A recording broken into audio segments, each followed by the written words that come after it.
One of the things I teach people is create a no awareness. Look around and say to yourself, how many times do I really ask for the things I want in business and life? Do I really ever hear the word no? And if I don't, why?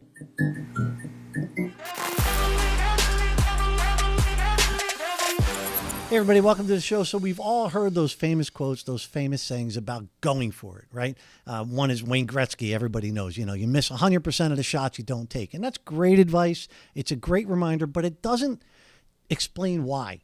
Why are we not taking those shots? What are we so afraid of? Is it rejection? Are we afraid of hearing no? Why are we so afraid of hearing no that it stops us from even trying? Today's guest, Andrea Waltz, is an expert on no. She's going to tell you that hearing no is the best thing that can happen to you. And even better, she wants you to try to hear no. Because she's an expert who knows that you collect them and they turn into a yes. There's benefits along the way. So, her website's called Go for No. Her book is called Go for No. She wants you to go for no. Today's episode is a mindset shift. So hopefully the next time you have that opportunity, you're going to take that shot, even if you know it might miss, because you will still benefit. So Andrea, welcome to the show. Welcome to Gurus and Game Changers. Thank you for joining us. Guys, I'm so excited to be with you. Thank you. We're excited to have you here, and congratulations on all the success with Go for No. The book is best-selling book. Amazing. It's incredible. And I know you guys just came out with a brand new book too, which is When They Say No, and you've got other books too on your website. What does it mean to go for no? I'm assuming that somebody who hasn't heard what you have to say might think, oh, that's a tiny bit negative, but I know that's not what you're going to say. Well, we've created a marketing challenge for ourselves because it does seem like a negative title. I mean, who wants to go for no? Everybody wants to go for yes. They want to get yes. And this is where the subtitle of our book is so important, which is yes is the destination, but no is how you get there. And what we've discovered is that yes and no are they're really opposite sides of the same coin, that if you want more yeses in your life, you need to be willing to hear more no's. You can't have more of one without the other. And so Go for No is all about how to embrace rejection, how to embrace failure, if you will, hearing no, in order to get to whatever goal that you are trying to reach. And I know you even have said, like in some of the talks I've watched, that getting a no can be fun. But I know, like I've been a salesperson for a long time, and I know you have to have a certain amount of no's before you get to a yes. So that's kind of where my mindset is. But how can getting a no be fun? Yeah, I know. This is a hard one. And there are painful rejections out there. Don't get me wrong. I mean, we've all had some devastating losses, some things that we thought for sure were going to be yeses and turn out to be no's. And that's it's just a fact of life. But if you are in sales or business of any kind, or trying to raise money, or doing something where you've got to face multiple rejections, then one of the things that we encourage people to do is gamify it. Like turn it into a game. Set a goal for the number of no's you're going to hear in a given day or a given week. So you might say like, all right, we're going to try to get 20 no's this week. And every time we get a no, we'll put, a jelly bean into a jar. And the goal is like over a year, let's see if we can fill the jar with jelly beans. Now, the fun part about that is that you start to kind of detach from the process, and you do make it a game, and you don't take it so seriously, and it becomes about filling the jar with jelly beans and not about worrying so much about the rejection and taking it personally and all the stuff that we do. It was a great exercise to even that, and that's the point. Like you're benefiting from trying, even if you know you're going to get a no, because you're honing the craft, you're honing the ask, you're honing whatever it is that's going to get you closer to yes. Is that what it is? Is that the crux of it? Exactly. And here's the thing. I mean, to your point, that's a great exercise. And you can take every goal that you want to achieve and say, okay, how many no's am I willing to hear, on this path? And kind of reverse engineer and say, okay, so based on what I know about this thing, it's going to take me X number of no's to get to that yes. You've got to remember that there's value in no. There's a couple things to that value. One is that you can value that no by just looking at how you handle it in terms of the resilience and the confidence that you build up based on hearing that no. Also, it gives you data. And one of the things that I see that people do is just, we all do it. It's a natural thing. We try something, it doesn't work, and we immediately say, well, I got a no to that, so I'm not going to go down that path. It doesn't work. Sure. But you've got to get enough data. You've got to collect enough responses. You've got to get enough no's to say, okay, this approach, the way I'm doing it, doesn't work. So let me try another approach. You've got to get the statistics. You got to get the numbers in your favor. Yeah. Oh, I love that. What about the people, though, that there's plenty of people watching who say, yes, I get it. I get that going for no helps, but I can't. It makes me uncomfortable. What is the saying? You know, it's very simple, but it's not necessarily easy. Right. The best thing I can tell people is we've got this model in our book, Go for No, and it's a model for failure and success. And there's the old model and there's the new model. And in the old model, and it's the model that we have all been taught and trained, we all get kind of taught this model where we're in the middle. Failure, rejection, hearing the word no is on one side. Success, yes, is on the other side, everything that we want to achieve. And we think our mission in life is to do everything within our power to avoid no, don't get rejected, and to seek the success. But really, there's a new model that you have to always keep in mind. And that is that really you're on the far side. The failure, rejection, the no's are in the middle, and the success and the yeses are on the other side. And so one of the things that I teach people, and I do these Go for No 21-day challenges. I did a Go for No 7-day Ask Your Ask Off challenge. What I tell people is, I love that. You're not trying to get a yes. I know we talked in the opening about yes is the destination, but you've got to embrace that new model of getting no in order to get to yes. And so if you are not failing, if you are not hearing no, then you're not doing it right. And so when I hear somebody say, I just can't do it, I say to them, there's nothing you need to do. You're still operating on the old yes paradigm. You're still operating on the perfectionistic paradigm of, well, I've got to get a yes, right? I've got to, this has to work. And we're saying, no, it doesn't. You need to practice your skill of asking. You need to do it. And if you fall on your face, you will stand up, you'll continue on. It's just like when we were kids learning to ride a bike. There's no way to do it without falling over. If you had training wheels, yay. But most of us, right, we tipped over, we didn't care how foolish we looked in front of other kids who were also riding their bikes because we just had this goal, we had this mission, like we had to make this happen. And so when people say, like, I just can't do it, I say, stop living in a perfectionistic, I need to prove myself world and start being willing to fail. That's good. Yeah. But you weren't always in a go for no mentality, right? I know you tell the story of how when you met your husband, Richard, who's also your partner in the business, you were a sales manager. And what was the moment when you first thought of this whole concept? How did that happen? Yeah, so he told me a story one day, and it's the Go for No story. It's also in the book, and it's really simple. He was selling suits for a living. The district manager came in to see how he was doing. Richard, my husband, was a terrible salesman. He was failing miserably, and he ended up having this great sale in front of his sales manager. His sales manager watched this great sale, and the customer left. And then Harold, the district manager, asked Richard a question that would change the course of his life. And he said, Richard, out of curiosity, what did that customer say no to? And Richard just had this great sale. He sold this guy a suit and a sport coat and shirts and slacks and this whole sale. And back in the day, this was like $1,100, which would be like $5,000 today. Right, yeah. And yeah, he had this great sale. And he said, Harold, that customer didn't say no to anything. Everything I laid in front of that man, he purchased. And then Harold asked him the really important question, which was, then how did you know he was done? Yeah. Right. And how Richard knew he was done in that moment. And this, of course, is from a sales standpoint, but it's he knew he was done because nobody had ever spent that much. It was like time to take that customer, ring him up, get him out of the store. Yeah, so he didn't change his mind and walk out. Exactly. And he had Richard had his own mental spending limit. And so from a sales standpoint, we all tend to have our own mental spending limit. But you guys, I have to tell you that when he told me this story, I thought that I was a superstar salesperson.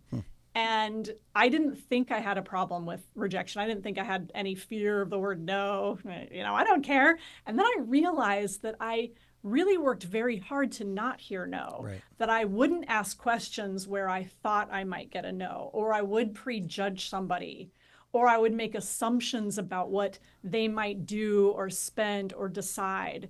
And what I've come to understand now of teaching this for 25 years is we all do that, right? In our head, we see something that maybe we want. Maybe we're on an airplane and we see like this empty seat in first class and we think like, just ask the flight attendant, ask to move, right? It's so simple, just one question. And we think like, no, who are we to ask? Why is she going to give it to us? Why, we can't do that. And so we oftentimes give ourselves the no. And so when I heard this story now 25 years ago, I just fell in love with this concept. I was just like, I love this. I'm all over this. I want to do it. And I did it in my job. We quit our corporate jobs and launched our own company. And I use Go for No every day. And I just believe that most of us struggle with this just because of how we're brought up and how we're raised with the models in our head and everything. But it's so important to just give yourself the gift of asking instead of giving yourself the no. Yeah. That's an interesting point. Like, I think about the no. There are people that are failing because they're not asking or going for no. Then there are people that are successful that are still not going for no. I hadn't really thought about that. They're successful and they're avoiding the no. How much more successful could you be? Right. You're not pushing far enough. You're not going for no. So really, you should never stop, right? Going for no. You should never stop. I mean, listen, there's a couple people on the planet who don't hear no, like the president and Beyonce, maybe those two. No one ever tells them no, right? There's a few people, but the rest of us, if you're always trying to grow, if you're always trying to do something new, to step outside your comfort zone, you're always going to have somebody say, no, you can't do that, or no, we don't want you to do this. And so it is something that we all have to practice and work on. And that's really what it is. It's like a practice. One of the things I teach people is create a no awareness. Look around and say to yourself, how many times do I really ask for the things I want in business and life?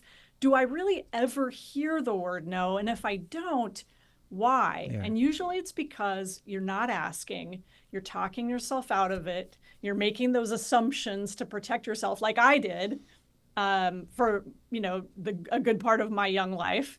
And what I've come to understand is when you go for no, that's how you start to get more yeses. That's how you attract those yeses into your life. It's like a total reframing, it's a total reframing. So if you're expecting a no, you're not going to be disappointed if someone says no or yes. Right? Yeah. And here's the thing. It's like, sometimes people get a little nervous. They think I'm suggesting that we want a no, that we're secretly hoping, wishing, praying for no. And of course, that's crazy. That is not the case. We want yes. But so you don't have to expect a no, but you do have to accept a no as part of the process of going after your dreams, achieving your goals. And so that's the big difference, is just that acceptance of it as part of the process, instead of feeling somehow that you did something wrong. And the people pleasers among us have those faulty beliefs about rejection. And so, we tend to struggle with that and not ask as much. But is there a framework for people, as sort of a mental exercise they can go through to get themselves ready to ask when they know they're probably going to get a no? Because that's a difficult personal hurdle for people. It is. And one of the things that I've come to study, and this was really over the last couple of years, and especially when I did the Ask Your Ask Off challenge, was helping people formulate and create some guardrails for how they ask. And one of the things that I gleaned from, in part, from a book called Never Split the Difference by Chris Voss. Love that book. It's a great book, and some other materials out there. Rejection Proof by Jia Zhang, who did a 100-day rejection therapy project, which was super cool. He got rejected for different things once a day for 100 days, just like a mental health project. It was really fun. And he wrote a great book about it. Is you need to have the guardrails. And I will say this to start off is frame your question in such a way that people feel safe, I guess, to tell you no.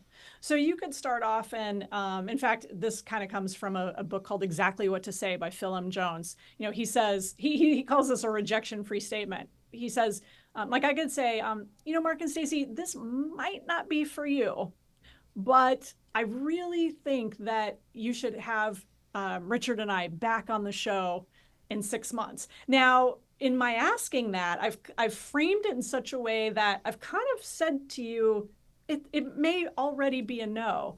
And so for the people out there who struggle with looking pushy or not wanting to come across as aggressive, when you frame questions in certain ways, it makes it a lot more comfortable. And that's one of the ways to do that. That's wild. Awesome. So you've been doing this for 25 years. So I've seen some of the videos of you in front of thousands of people in front of huge companies. What is one of the most dramatic transformations you've seen as a result of this training that you've done? Gosh, that's such a great question. I will say this, who has become a really good friend of mine, Ray Higdon went out and he needed success. He was desperate, and he just joined a company. He was in sales, and he decided that he was going to go out and get 20 no's a day. And rain or shine, he was just going to ask 20 people a day if they were interested in taking a look at what he was doing at this business he was in. He just detached. He didn't care about anything, he wasn't worried about the rejection. He wasn't worried about where he was, who he was asking. He just said, I'm just going to get 20 no's a day. And within 6 months, he became the #1 income earner in that company. Wow. He ended up launching eventually his own training and marketing company, and has far surpassed us in terms of influence and success. Wow. I mean, he's had best-selling books and speaks to thousands and thousands of people over the years. And he credits in part just the idea that he just used go for no without question, without fail. Most people can't do 20 no's a day. Just warning, spoiler alert. Yeah. It's tough. That's a toughie. Do you think it just shortened his timeline? He compressed his timeline of success? Yeah, it was like a bolus of no. Yeah, yes, a good medical term. I like that. Yes, exactly. That is what I think it did. Right. I mean, one of the things we like to say is, fail fast. The faster you go, the faster you collect no's, the faster you're going to get to yes. Like, we're at an age where we don't care if somebody says no. Like, we've been there, we've done that. I get it. It's not a big deal. But we're at an age where we're probably set in our ways and in our comfort zone and less likely to go for no for that reason. So either way, we're wrong, right? We're hurting ourselves, which is an interesting thought. I hadn't thought of that. I was thinking more like, I don't care. Say no. I don't care. But then I'm like, well, how often am I actually asking? To your point, how often in my comfort zone am I actually stepping out and saying, hey, how about this? And are most people saying yes to you anyway because of who you are? Like, how many people say no to you? Doesn't happen that often, right? You do every day. I say no a lot.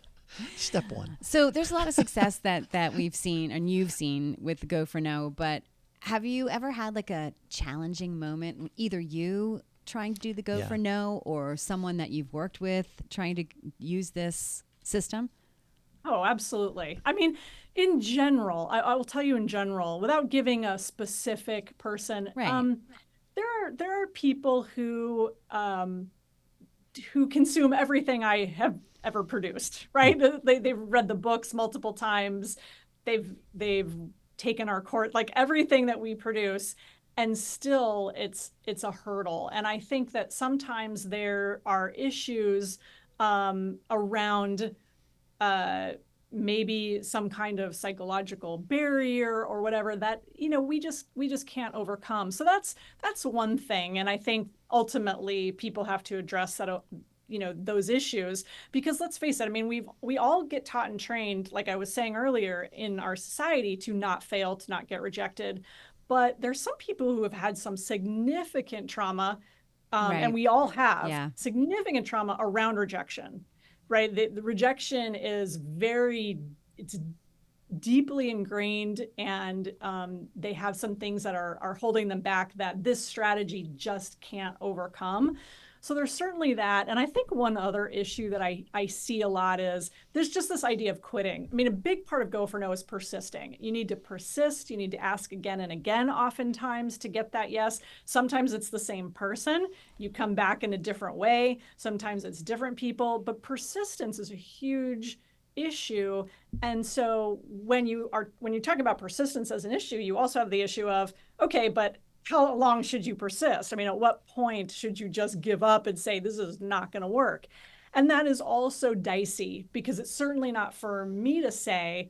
So one of the things that we've kind of helped people work through is, all right, what are the questions that you can ask, and the things that you can kind of use to assess whether you've just heard so many no's and you're done. Ooh, I love that.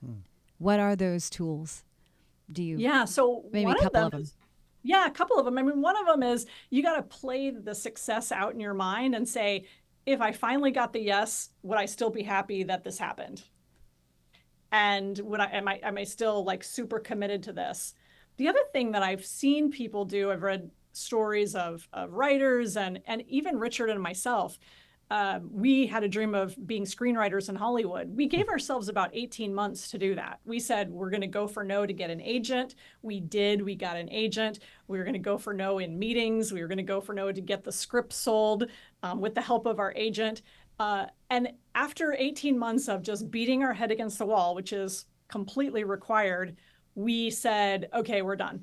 Yeah. Like that was what we were willing to give in terms of time, effort, and energy. And we're happy with that. And we're willing to let it go. Go for no. We took 10 years for it to finally, we languished. This book took 10 years between, from the time that we published it to the time it finally hit #1 on Amazon's sales and selling list. Really? And yeah, and we wanted to quit multiple times. But we never gave up on Go for No. We never said like, we're not doing this book, or it's 12 more months, or it's this number of no's. We just kept plowing on. So I think it's different from everybody, and you just have to look and say, how much more energy am I willing to put in, and do I have a time frame that I'm willing to accept? That's awesome. But you're a genuinely positive, at least you appear to be a genuinely positive person who has a very optimistic approach, which gives you the energy to be all in for 10 years. That's a lot to ask, right, for somebody. Why are you so positive? What is it about you? Was there something, were you always this way? Did you overcome something? I guess I've always been a real positive person, and I love this message. I love it because I see the reframe that people get, that when we can talk about this concept, whether I'm on stage for an hour and come off, and somebody will come up to me and say, I literally have never thought of it this way. My whole mindset has changed. I just absolutely love it. I'm addicted to that. That's what every day I get up and I say, who can I help with this message? Taking it in a specific scenario, let's say job hunting. You're in an interview. You want the job. Is Go for No simple as, I want this job, I'd like you to offer it to me? Or is it more nuanced? What does it look like in a situation like that? One of the things I always tell people is, whatever you're feeling inside, just speak it. Just call it out. So you might say like, I know this is going to sound maybe forward and I hope I'm not coming across as overly aggressive, but I really want this job and I want you to know it. And if there's any way that I can get it, I just want you to know how much I would like this job. And are you willing to hire me today? And so it's like you take whatever's going on in your head when you speak it, it kind of takes the pressure off of the situation. And I think it just allows you to be honest and human. I believe that goes a long way. Yeah. That's fantastic. One of our mantras is to sell is to serve. So you never go for no in a way that is pushy and aggressive to where you're pushing something on somebody that they don't want or need. But you oftentimes need to be an advocate for that person because they don't know what they don't know. And so, but it's always to be done in the customer's or the other person's best interest when you are going for no. That's beautiful. Yeah, to serve. I like that. To sell is to serve. That's beautiful. Great mindset. For people who aren't salespeople, have you seen this go for no work outside of sales or marketing or however? Like, what's an example of that? In your personal life, to me, it's like it's almost about communication. It's about, instead of wanting your partner to mind read, which I don't know about you. I love when my husband can read my mind, except that he's terrible at it. So instead I've learned, okay, if I want to do something, instead of hinting or whatever, go for no and say, hey, are you up for going to Japanese food tonight? Would you take me to Japanese food tonight? Get a yes, get a no, but at least ask. What is the most surprising place or industry that you've seen go for no work? Anybody in the arts, dancers, actors, comedians, just tons and tons of rejection. So that was a particular fun one for me. Is there a way to like callous your mind to no? Because it will wear you down. I don't care who you are. If you're getting no, is it just exposure that will callous you to it? It'll build up a tolerance? So a big part of it is just exposure, because if you think about it, we don't typically ask all that much. We steer away from no. We avoid having those opportunities for rejection because of how we interpret it and all of those things. So that is a big part of it. But also, I think it is okay to rest, and it is okay to step back, and especially when you get a big no, like you get a no that you really wanted to be a yes, and we've all been there. And that rest isn't quitting, that pause, that digestion of, okay, I need to reframe how my future is going to look based on the fact that I didn't get the answer that I wanted. And so in our book, Stacey, you mentioned this, we wrote this book, When They Say No. And one of the key things, my favorite lesson in that book, is about changing your state when you get a no. And that means to watch a funny video, watch funny movies, listen to uplifting music, get out and walk. You've got to make sure that you're taking good care of yourself mentally and emotionally, so that not only can you face that rejection in a positive, proactive, healthy way, but when you do get a lot of them, when it does start to wear you down, you know what to do next, which is, okay, I need to take a break, and I need to take care of myself mentally and emotionally and physically, get some exercise or something, so that you're not stewing in that rejection. Dance party. Dance party. Dance party. There's an idea. We both took the test on your website. We both took the test on the website, Mark and I. I think that's so cool. Like, how did you guys come up with that? Well, we've had that for a long time, and we just finally recrafted it. But we've had an assessment for a long time, and we just thought that it would be a fun thing, because everybody hears about IQ, intelligence quotient. We all want to measure our IQ. What is that number? And then there's EQ, which is your emotional intelligence.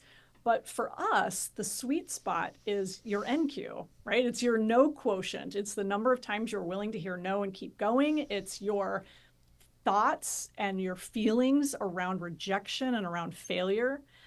And so for us, creating that assessment was just an opportunity to get people thinking about how they respond in certain situations. And do they have a high no quotient? Are they really good at at dealing with no, and do they proactively go for it? Some people are in the middle, and then we have some people who are low, who just they are operating kind of on that old model of failure and success. I thought it was brilliant because then you take the test and you get your results, and it comes to you in your email. So you get emails, we get our results, and then you explain, I was a moderate. You're a moderate. Mm-hmm. I thought my no quotient was higher than that. That was surprising to me. I loved the story that Richard told about the little girl who wrote the book that you guys bought the rights to. Do you want to tell that story? Yeah. So one of the things that we have in our book is we talk about how kids are so great at hearing no, and how they will ask their parents for cookies in the grocery store, right? Mommy, can I have a cookie? No. Mommy, can I have a cookie? No. And then finally the parent gives up, rips open the bag, and hands their child a cookie. And we were at a speaking engagement. A really good friend of ours said, I have to read you my book that my daughter Hadley created. And it was like your typical kids project. It was something that she did in school. It was literally this, 1-page kind of book. She illustrated it. And it was called One Day I Asked My Daddy for a Cookie. Nice. And the whole book is, the inside is, I asked my daddy for a cookie, he said no. I asked for a cookie, he said no. I asked for a cookie, he said no. I asked for a cookie, he said yes. That was the whole... The end. That's the end. The whole story. So we were really good It's friends with them. Story. And I'll never forget, we were sitting in their backyard in Studio City. Hadley was by this time like 8 or 9. And we said, Hadley, we love your book. We said, here's $100. We just bought the rights to it, so we own it now. Nice. We have used that book everywhere. So yes, we have exploited this poor child. Probably owe her a lot more money than we gave her. So. Oh my gosh, it's awesome. That's a great story. So what is next for you and Richard? Well, I am so excited that you guys just asked that, because this is something that we have been dragging our feet on, and I blame Richard, of course, because he's really the creative person of the two of us. Yeah. We're writing a sequel to the original book. The original book is a fable. It's a story. And we are coming back 25 years later, and we're catching up with our main character. And now it's his daughter who needs to learn how to go for no. Love it. Amazing. So when will that be ready to 10 years get in the market? I hope not. Probably, definitely 2025, mid 2025 for sure. Awesome. I can't wait. That's awesome. Because When They Say No just came out, right? Yeah. So that was that came out this year, I guess. I forget. Yeah, look at you guys. You're prolific. Pumping them out now. Pumping it out. How else can we help you get the word out? Oh, well, just being on the show is so much fun. You asked amazing questions. I was really put to the test, and I really appreciate that, because this is so helpful to me that I was able to really get deep into some of this and talk about the quiz, get people to take the assessment. That's great. Well, you've been so helpful to our audience too, and to me, I am definitely reading this book. I'm definitely rethinking my framework, thinking that I'm spending too much time in my comfort zone and not going for no. Even though I think I am, I may not be doing it enough. Well, for this podcast even, go for no in terms of finding sponsorships and getting, so I really appreciate the fact that you came on and brought this to our awareness. We're going to do a check-in. We're going to do a sequel. And we're going to apply all your concepts, and then we're going to check in with you again and say, hey, guess what happened? I'd love to have you on with Richard, too, in the future. I think that's a great idea. I wasn't going to say no to that. That's cool. Well, that's a good idea. Very good. So I was going for no to that. There you go. There you go. It all worked. Thank you so much for coming on. This has been incredible. Thank you. For sure. All righty. Thank you all for watching. Thank you.